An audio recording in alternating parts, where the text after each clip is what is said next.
Good morning. I'm Bradley Miller, and this is Peggy Miller, and you're in the Miller Morning Meditation Minutes, where we stop and read the Bible in the morning together and share our thoughts, and you get to have a sneak view into this to see how to do this with your spouse, or see how to do it with your children, or family, or friends, or whomever.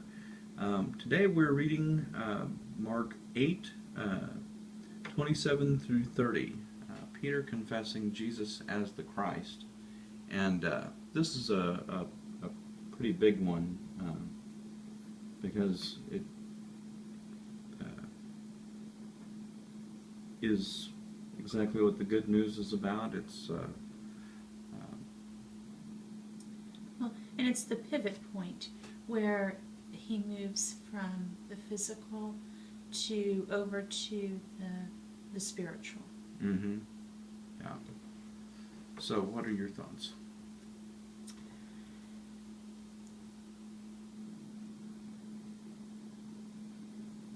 Well, actually, my first thought was, again, don't tell anybody. Yeah, that's That the part seems that I struggle with at the very end of this, and on 30, he strictly charged them to tell no one about him. Like, what? Well, because he understands that the people are expecting this Messiah for the Jewish people to come in a roaring flame, like a political type thing, with a war and an army, and they're expecting the physical. Mm-hmm. And that's the second coming. But the first one, it's done on the spiritual plane, which is kind of odd because it's flipped with how you would expect it. well, and how things have happened so far. So far, he's done everything in the physical world. Now he's switching over to the spiritual world. And now that battle is won. The physical will come later. But so I'm sure that's why he says, and don't tell anybody. Because later on, he says, go tell them. But at this point, he's not wanting them to say anything because he realizes that it's going to stir up the political powers, which is exactly what happens right before his death, that they're saying, well, you're the king, you're a challenge to us. And he's befuddled a whole lot of people. Mm-hmm. But that's one of the things that they're using to kind of gather support from the political people also. So once again, don't tell anyone. But I love how he goes through and he uses counterexamples prior to, well, who do people say I am? And he has them actually articulate that. And then who do you say I am? To draw that contrast. And he doesn't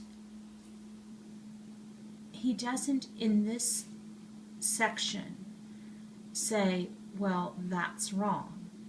But he's drawing he's causing the disciples to understand that they have a different perception of who Jesus is than the mass populations do.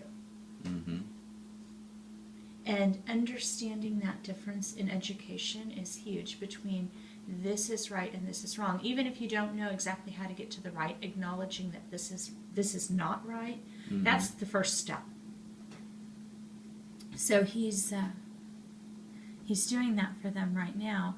Then his instructions will come over the next period of time.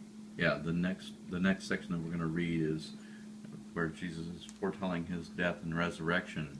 So here, Peter is acknowledging him as you are the Christ, the chosen one, the Christ, the divinely anointed leader and Messiah. His job is to save. Yes. You are the one whose job it is to save. Yes. So this is pretty big, and then later we're going to see Peter make a huge whoops, and then I love Peter. yeah, it's Peter is so passionate about everything he does. yeah, But he's, right now he's acting as the spokesperson for the disciples. You are the Christ.